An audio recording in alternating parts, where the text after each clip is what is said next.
Earlier this week, Jason sent me a meme saying that people will swear they're fighting demons when the whole time they're fighting the consequences of their own actions. I am your emotional Sherpa, AC Bergen Fisher, and with me today is the cheese to my macaroni, the chicken to my noodle soup, Jason the Dice Man Moore. Is there any truth to the quote he sent me? Is our culture going down a dark road of removing the consequences for words or actions? How does freedom of expression factor in? We're about to find out because the show begins now.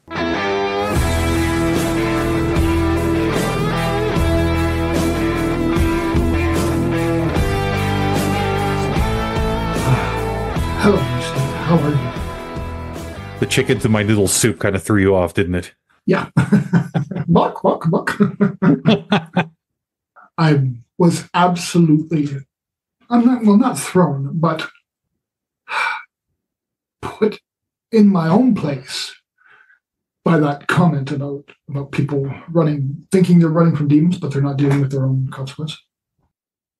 Okay, so I know that it was beyond just you finding this to be kind of a funny little graphic that you sent me. This obviously struck you on a personal level for some reason. Mm-hmm. Would it be safe to assume that you run across somebody who fits the description? I find today a lot of people in general fit this description. I've talked to a lot of people, and I'm not judging anybody because that's not my place, but when people are coming to me and they say, oh, yeah, this is going on, that's going on, and I try to have an empathetic ear, and they get halfway through the discussion, and I'm thinking, okay, but those are demons. You're just dealing with situations, and you're expecting to have no consequence for your actions. So, to me, it seems like it's becoming an epidemic with the way people are dealing with stuff and doing things in general public, thinking that, well, somebody else can deal with the cleanup after this because I don't have any consequence, and they think they're living in a consequence-free atmosphere. I know this is something that you and I have spoken about a lot over the years, and I think we've ruffled more than a few feathers along the way. I think personally that this kind of grows out of this obsession that modern society has with political correctness and trying not to offend anybody. It just we teach. I don't want to pick just on the younger people, but the younger people don't know any different because they never were exposed to different things like the older people were. Well, I can't say never, but typically, right? Right, and they grew up in that culture. So when you grow up in a culture where, you say things and nobody can really judge you harshly for it on one hand because, well, you're special and you're entitled to your own reality. That's your truth. You can speak in it and nobody can judge you. But weirdly, on the flip side, which you would think would cancel this out, is this idea that you can't say anything that's going to offend anybody. Mm-hmm. And I think the second part is really the most powerful one, because when nobody's really, quote unquote, allowed to say anything that's going to cause offense, I think it really drastically reduces the number of challenging and potentially offensive things that these kids grow up hearing. So the first time something comes along that bothers them, they're unprepared for it. Likewise, this idea that everybody's special and entitled to their own truth. When somebody says, you know what, I don't like what you said, I'm going to punch you in your effing face if you don't shut up. They don't understand where that's coming from. There's also the flip side to that, where people are casting offense for others. Like, oh, that person should be offended. That person should be this. And running around with that kind of an idea in your head on top of thinking you are in a consequence-free atmosphere, assigning offense or blame or whatever the situation to avoid your own responsibility, in essence. Well, I don't know. I feel like when we were younger, and it's not like we're exactly like geriatrics. I mean, we might be Not close enough. closing in on it. But when we were younger, it seemed like the rules of engagement were fairly clearly defined, right? Mhm. It's like that whole idea. I think most people's, especially most guys' dads, were telling them, just make sure your mouth isn't writing checks that your ass can't cash. Right. Better to basically keep your mouth shut if you can't back up what you're saying. Mhm. Be careful who you piss off. I mean, there was a lot of these things we knew on the schoolyard, even that the consequences were not only like a realistic option, the consequences were all but guaranteed. You stepped on the wrong toes, you were going to get your ass knocked in the dirt, or you were going to knock somebody else's ass in the dirt. But I mean, nothing was getting resolved without somebody landing hard. Right. And then on top of that, you got consequence from the authority figures. You got detention or you got timeout or whatever the school consequence was. But on top of that, that's a good point. The whole double whammy. But what I found interesting is like watching, especially my younger son going through school, I could see how people of that age group ish would come into adulthood really kind of clueless about the existence of consequences, because one of the frustrations that he used to express to me fairly frequently was, so and so is picking on me. I'm like, well, why don't you just punch him in the teeth, right? I'm not like a big proponent of violence, but sometimes, I mean, the generation you and I came from, we understand that that's how things were supposed to be dealt with. mm-hmm. And so when I told my kid, like, if somebody's bullying you, you got to stand up to them. You don't stand up to a bully, the bully's going to knock you down every time.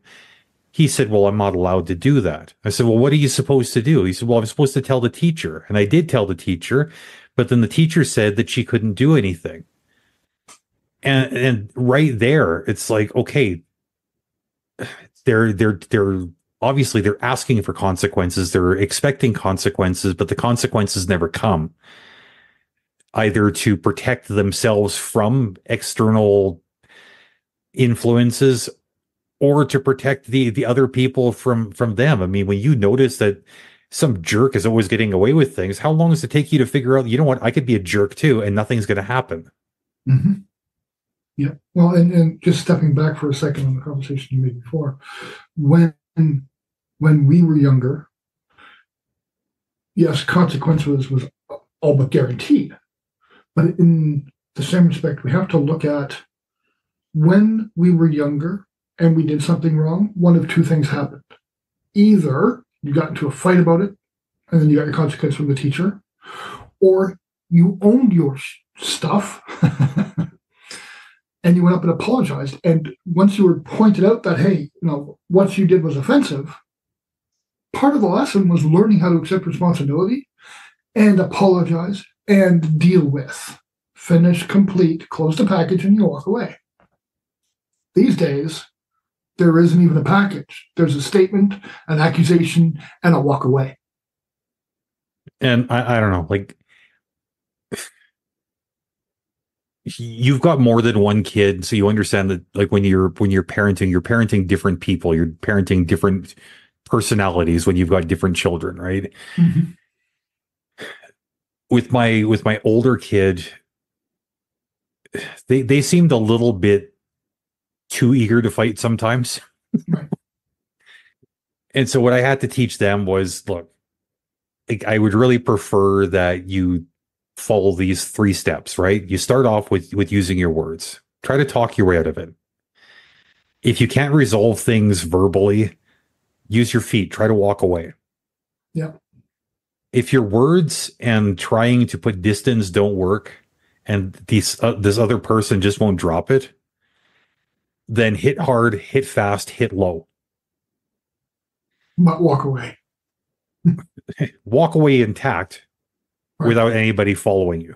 Yep. But I mean, a well-timed consequence, I don't think is a bad thing. And whereas, like I said earlier, I'm really not a proponent of violence. I understand that.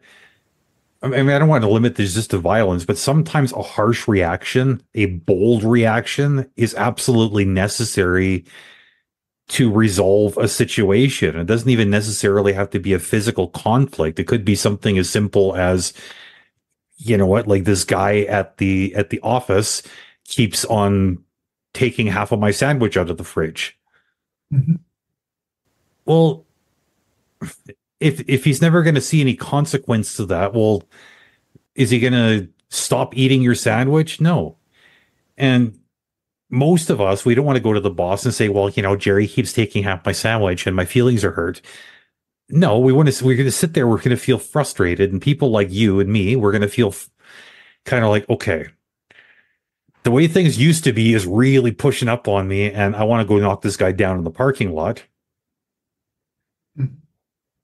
But, you know, maybe we take a different approach. Maybe I'm just going to like put a bunch of salt in the sandwich. Maybe I'm going to pee on the bread. I don't know. But there's going to be a consequence. Oh, yeah. Been there, done that with Telus. Yeah, I don't mind spicy and I don't mind salty. But when there is a layer of crystalline salt that you can still see on the sandwich when you're putting the bread on, and a boatload of hot sauce, and then I found out the guy was allergic to hot sauce on top of that. So so on top of what I did, it was a natural consequence. I could still eat it, but unfortunately today I don't see any resolution for this. I don't see a way we can fix this because, and I know I'm probably going to get some hate mail for this, but everybody deserves a trophy. Yeah.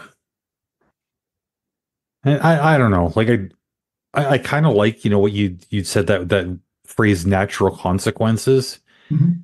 Because if you look anywhere in nature, anywhere in the animal kingdom, especially, which, you know, we are clearly a part of, mm-hmm.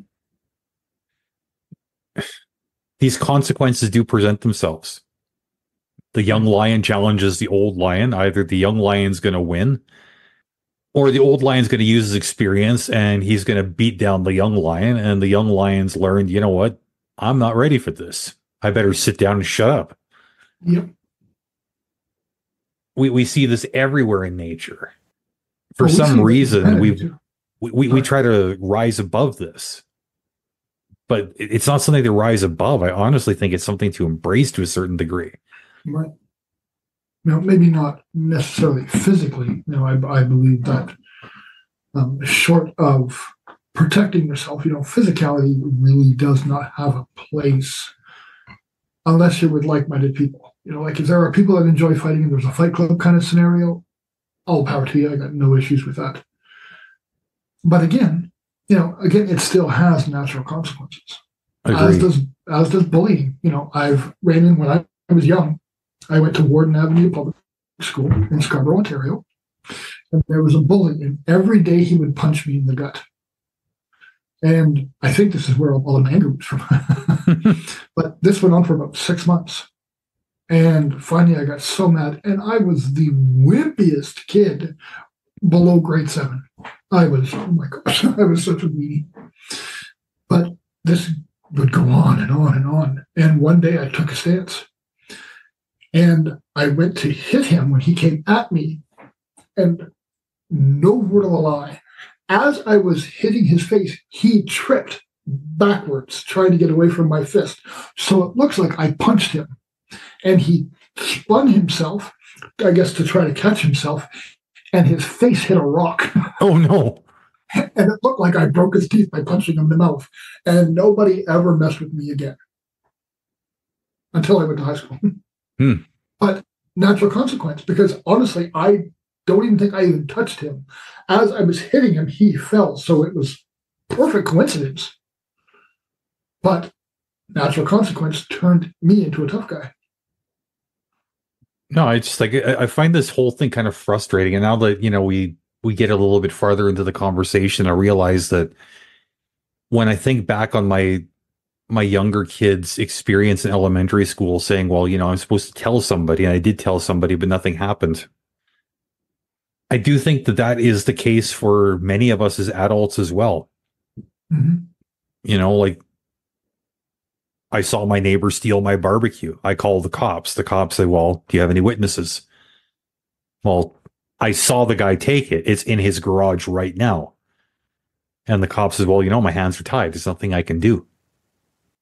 Now, as much as I'd like to go and kick in this guy's garage door and go take my property back, I can't do that, because if I get caught doing that, well, then I'm the one facing an unjust consequence, maybe. Or maybe this turns into another situation where now the neighbor's got a broken door and he can't get it fixed because, he called the cops and their hands are tied. Maybe I was wrong. Maybe I thought I saw him and I saw somebody else. Like this whole thing it gets out of control. It's like now that I'm not stumbling for words. It just something popped into my head, and I realized we're a very, very outsourced culture. Like we don't build anything for ourselves. We have our clocks and our phones and our underwear. Everything gets made in the factory of China. We don't have it made locally in the neighborhood. We've started outsourcing our conflict resolution to, or at least attempting to. And because we've outsourced it, the quality of this resolution is not guaranteed. Well, yeah, resolution is not guaranteed. Because yes, you may deal with the action, and you have your what do they call them? The person that sits in the middle and decides for you, like a mediator. Right. Thank you. So you have a mediator, and you say your piece. The other person says their piece. The mediator makes a decision, but the mediator wasn't there, so they didn't actually see what happened. So one of your stories could be totally skewed just for your own benefit. Two, you get no practice at using your words with the person you have frustration with to resolve a situation. And what does that give you in adulthood? It gives you the lack of tools to deal in what's supposed to be a properly educated society. So how do you resolve conflict when there's nobody there to hold your hand? I like the example you use about kind of growing up without the tools. I mean, that's something in a slightly different context I can understand. Having grown up very religious, I wasn't taught about problem solving in a general sense. I was taught to pray about things, not to do about things. Right. So when I became an adult and I deconverted from religion, I realized in my 40s, I don't actually know how to solve anything at all. Right. I was never taught, and I had to give myself a crash course in how to navigate this unfamiliar terrain. Mm-hmm. I think it's even worse for a lot of the young people, because not only are they not taught how to solve problems and resolve conflicts, I think what we've done as a society is we've gotten to the point where we have thrown out the baby with the bathwater. We didn't want to have the consequences be violent or unduly harsh or unfair. Right. So we've removed all of the consequences. We've removed all of the accountability. We've protected our kids to the point where they've turned into jellyfish. Yep. I mean, not yours and mine, but most of them. Mm-hmm. And so when life places realistic demands on them, they can't rise to the occasion. They don't have the tools. And even worse than not having the tools, they don't even have the ability to recognize that they lack the tools. Right. They're blind to it. And through no fault of their own. Oh, absolutely. I think, and again, this is just my opinion, but I think one of the best lessons my son ever had was in school. He got into a fight with a guy, and he was just walking home, and the guy came up behind him and pushed him, and he smacked his head on one of those green hydro boxes. Mm-hmm. And he turned around and he tried to get off school property so he wouldn't get in trouble for doing it on school property. He got caught at the baseball diamond. They got into this kerfuffle because he could not get away. The next day, he got called down to the principal's office, and they tried to suspend him for 2 weeks. For defending himself. And the other kid got nada. He got 2 in-day after-school suspensions for half an hour. Hmm. So he, from there, amped up his for lack of a term, machismo, and decided to start taking things into his own hands. If he's going to pay the consequence anyways, he's going to make sure that he doesn't get hurt anymore. And he did what he did through school to protect himself. Sometimes he got in trouble for it, sometimes he didn't. And now he's a pacifist because he's learned his lesson about fighting. It was a lesson that was the price paid for sure, bumps and bruises and cuts and broken arms and so on and so forth. But all that experience led him to be a pacifist and learn how to use his words and to get out of crap without throwing a fist. I feel like we started off in a bad place, and then we tried to correct it by putting things on I think the pendulum swung too far. We ended up in just a completely different flavor of bad place. Right. I would argue we ended up in a worse place. But then again, this may just be personal perspective because, I mean, I didn't really get bullied to the point where it was dangerous. I was fortunate enough to be a biggish kid. Right. And I could hold my own to, I don't want to say like I was a tough guy, but I mean, I could hold my own at least half of the time. Mm-hmm. So to me, looking back, it's like, well, you know, when we were allowed to resolve things in-house as kids, yeah, that wasn't such a bad system. I mean, I might have a different take of things if I'd been getting my ass kicked every single day. Right. But I think that the levels of frustration and helplessness that come along with where we've brought things now as a society, I think is worse because, I mean, we still haven't guaranteed that anybody is safe from harm, physical, emotional, financial. Right. What we have done is eliminated any sort of recourse, which just adds so much mental anguish to the equation. Now, what I'm wondering is there a healthy medium? And if so, how do we find it? How do we implement it? Yeah. How do we get back to a situation where, okay, maybe consequences aren't violent, but consequences are still consequences and you're able to learn the lessons? And it's hard because, I mean, I hate to say that we've gotten lazy as a society, but I think to a degree we have. I mean, we rely so much on technology. What AI is generating our art, our writing, probably even music at some point. Mm-hmm. We also rely on technology to be keeping an eye on things instead of, you know, somebody keeping an eye on their friends, their loved ones, or the people they're responsible for, like looking at a school situation. They rely on security camera footage. But I don't know. I think when you lose that personal touch, how do you adequately intervene in a situation that you're not directly involved in? I mean, I know what I saw to a degree on the camera, but maybe I didn't hear clearly. Maybe it was a bad angle. I don't know. I saw you shove so-and-so, but I didn't hear what was said. I mean, there's so much nuance.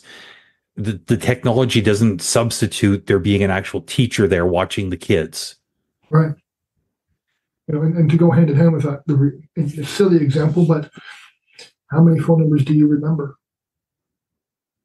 You know, now all your phone numbers are in your phone, so there's no need for memory. So yeah, why didn't you call me to pick me up? Well, because somebody smashed my phone.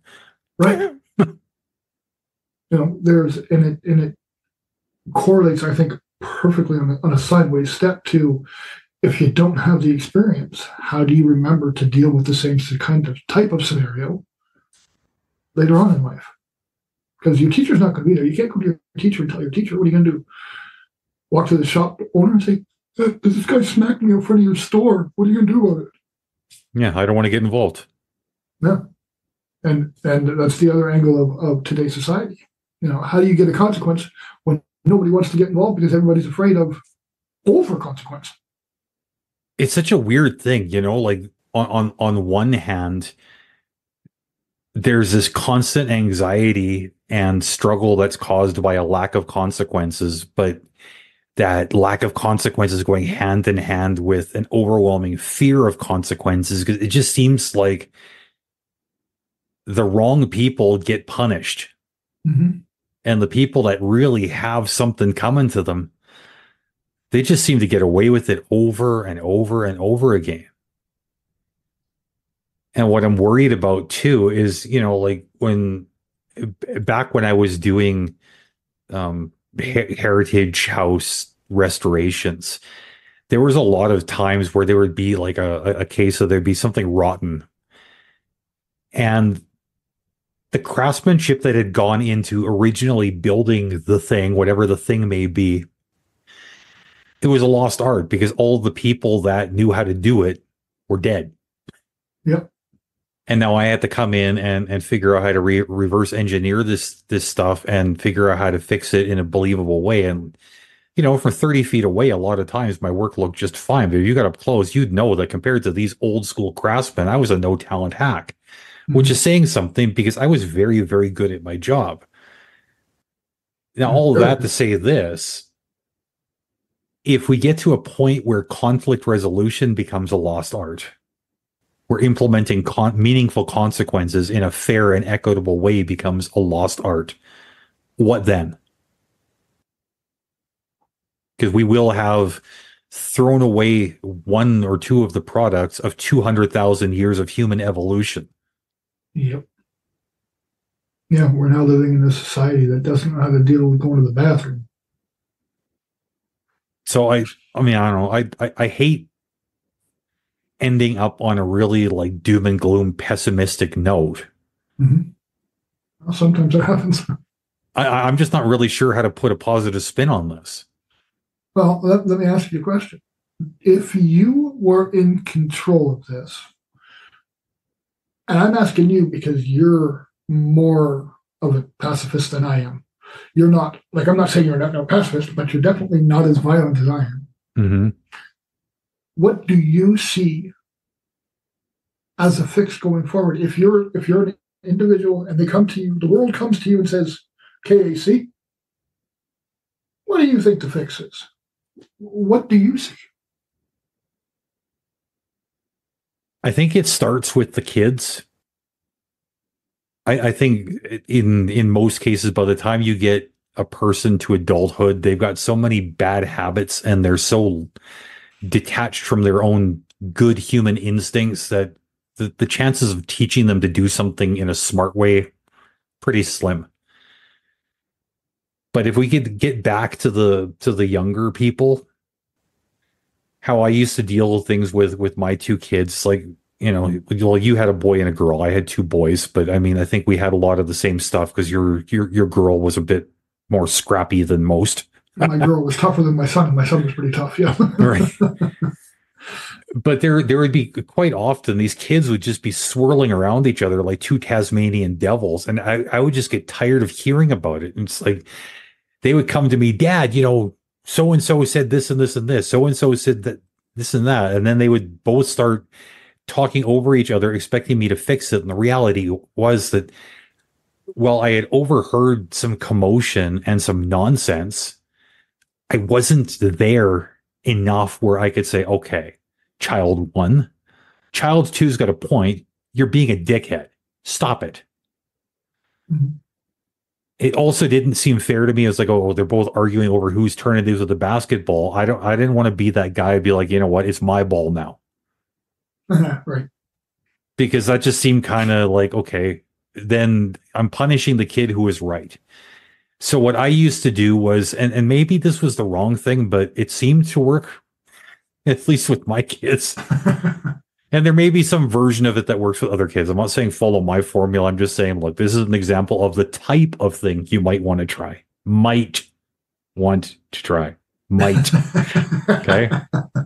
Heavy emphasis on might. I just got a picture of Mighty Mouse in my head. Sorry. But when the kids would come to me, so-and-so did this and this and this, like, you know what? I'm tired of listening to you. I can't take it anymore. I don't know what you want from me. well, we want you to fix it. It's like, I am not qualified to fix it. I said, so this is what I'm going to suggest.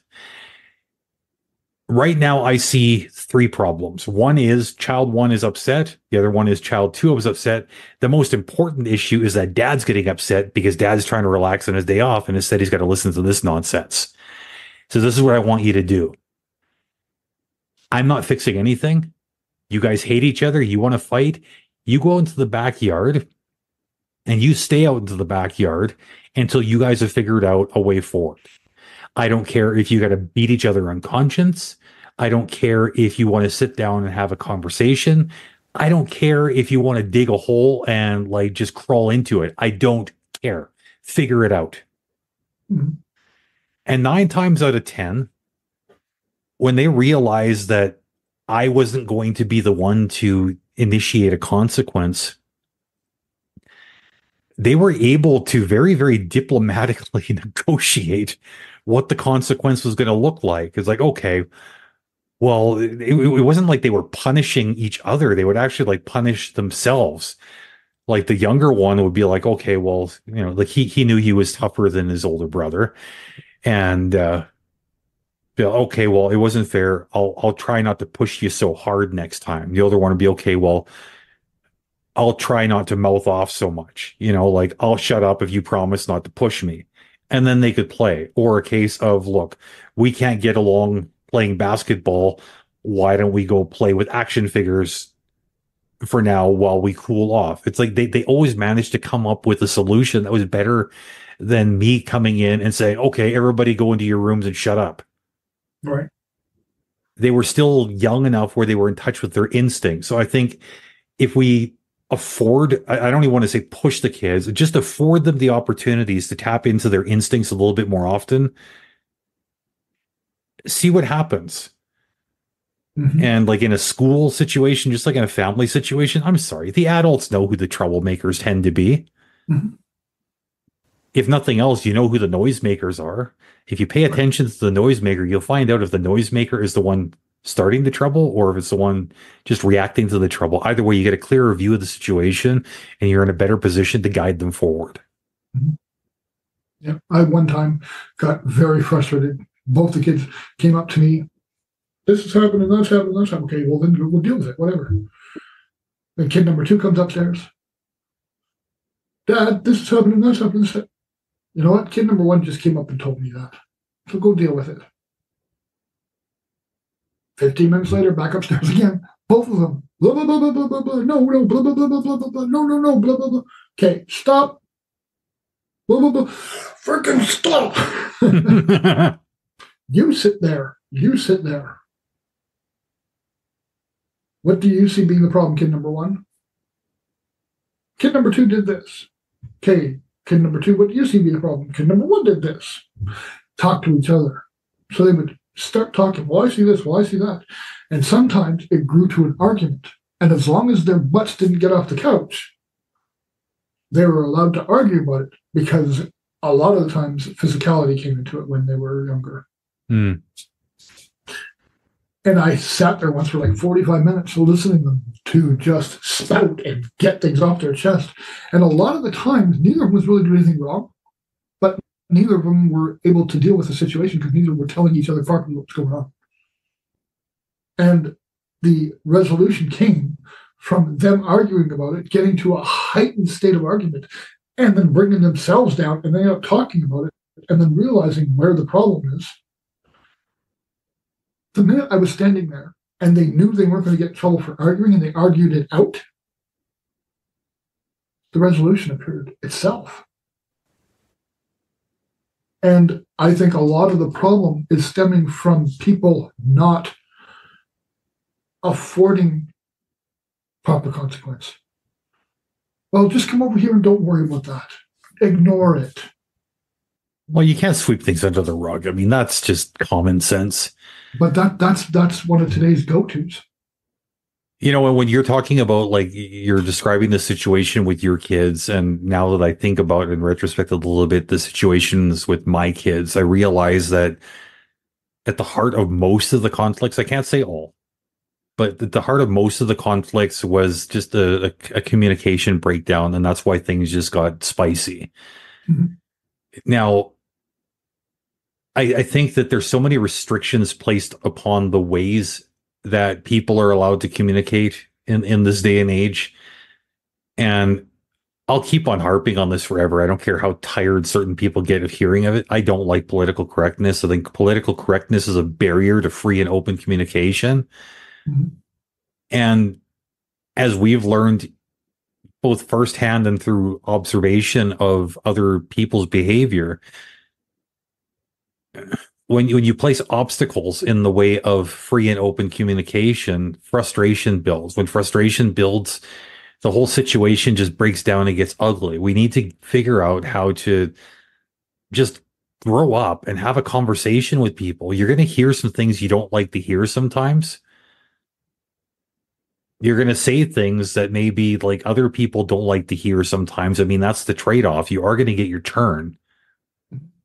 But we need to figure out how to talk these things out and express ourselves in healthy ways. Right. I'm not saying hate speech, just, I'm feeling bothered right now by something that's going on. Well, and I think, this is an extreme example, but I see part of the problem being when, let's say, kids at school are getting bullied and they're not being heard, and the teachers are sloughing them off because, well, again, teachers are also worried about consequences because these days they can get sued. So, they're also worried about consequence. And then 3 weeks later, the kid brings a gun to school, and you have a massive school shooting. Well, and it may sound drastic, but the reality is that's part of our reality also in our consequence-free atmosphere. Okay, so I'm wondering. I mean, it sounds like we're stuck in between two contradicting ideas that shouldn't be able to simultaneously exist, yet here they are simultaneously existing. Not enough consequences and too many consequences. Mm-hmm. Quite a conundrum. So if anybody who's listening today has got thoughts on how to work past this, I mean, feel free, send us an email. We'd love to hear what you think of this. If you've got a differing experience from us, maybe you think that we're just, I don't know, talking nonsense. Positive, negative, in between feedback, we're open to it. Even if you want to put your opinion forward, come on the show and have the discussion with us. Give us your point of view. Let somebody else hear it. Hit us up. Give us a bit of information on how to get a hold of you. We'll also get a hold of you, and we'll set something up. We're always open for conversation, whether it be about this topic or something else. Fair enough. Well, my friends, I know this has been kind of a frustrating little piece of the journey today. Maybe we didn't get to any clearly defined answers, but I don't know. I think Jason and I have both made it clear over the years that what we value more than a good answer is a good question. And I think we've got some good questions out on the table today. Mm-hmm. Something for all of us to ponder. I know I'm still going to be twisting myself up into a pretzel trying to figure my way through this one. I don't know about you, Jason. Well, like the subject matter, we're leaving without consequence. So I don't know. I think that this is just a perfect theme for this show, because I mean the whole idea of this show is to explore our relationship with self, our relationship with others, and how the two play up against each other. And we're talking about consequences or lack thereof. Whew, nothing shines a brighter light on that theme. 100%. So again, thank you everybody for listening, and until next week, much love.